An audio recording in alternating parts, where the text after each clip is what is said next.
Torturat ishin nga më të ndryshmet në ditët e dhjetorit të 1990-s. Paulin Noshi e Paulin Gjon Pali janë disa nga dëshmitarët që morën pjesë në 13 dhjetorin e 1990-s, kur Shkodra rrëzoi bustin e diktatorit komunist Enver Hoxha. Rrezikuan edhe jetën si shkaki i plumbave të policisë asaj kohe. Unë e kujtoj vetëm që kam marrë komunizmin në Shqipëni. Jam dënu 25 burg bashkë me shokë 125. Edhe sot jena gjallë, fort, mirë, jena pa punë.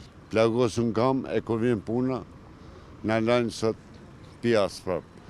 Po pjasa jona, Shkodra është jona. Demokracinë e Donatan, demokracia fiton prapë. Frikë kishim, e frikë nuk ishim. Ishim tri edhe s'pishim hiq. Komunizmi kishte marrë fund, kur hedhë me busën e Enver Hoxhës në dogë. Ku kena pas frikë, nësë kena pas frikë atëherë sot, atëherë s'kena pas hiqë, se kanë më tri, po. Edhe atëherë s'kena frikë. E fështirë, tonë policia në komën, në gjujtë. Në kanë arë 12 nësë, në kanë rësu.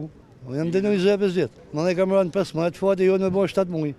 Njëri i shkodran që mori pjesë në rrëzimin e bustit e diktatorit, Olsi Loria, u vranë në kufi, por edhe pas 26 vitesh, jo vetëm se nuk kujtohet, por nuk dihet se ku i ka eshtrat. Olsi Lorin, drejt pas, se sa ka kujtu kërkush, e kanë vranë në kufi, i to, a kanë me ne. Me ne ka kanë, i to, bashkë të bustit me mu i to. Kur i kam mu kapelen e policit në gry, e pastin në ftyrë, a s'dihet gjaku i ka eshtrat, i ka një Gosavi. E s'kujtohet kërkush me shku me apru eshtrat, pak të me avon në zvet i to. Sot pas 26 vitesh, janë totalisht të zhgënjur, sepse kjo nuk është Shqipëria që deshen. Shumë zhgënjim jena mas 26 vite. Dhe sa rrim pa punë, ata si më kanë fut në burg mu, si më kanë masakru, janë tanë punë sot. S'ka demokraci?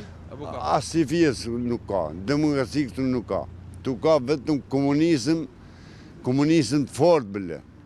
Na këna thy herë, po këna detë në fjasë vetëm. O, zhgënjim, me tëna. Kush në ka afru zhoni, asisan. Shfa demokracijet kjo? Demokracijet të marrë bukën me listë. Ëndrat dhe dëshira shumë të rinjve të atyre ditëve të vështira ende nuk janë realizuar. Shumë prej tyre nuk kanë marrë atë që i takon, e shumë të tjerë janë fshirë duke bërë që zhgënjimi të jetë i madh.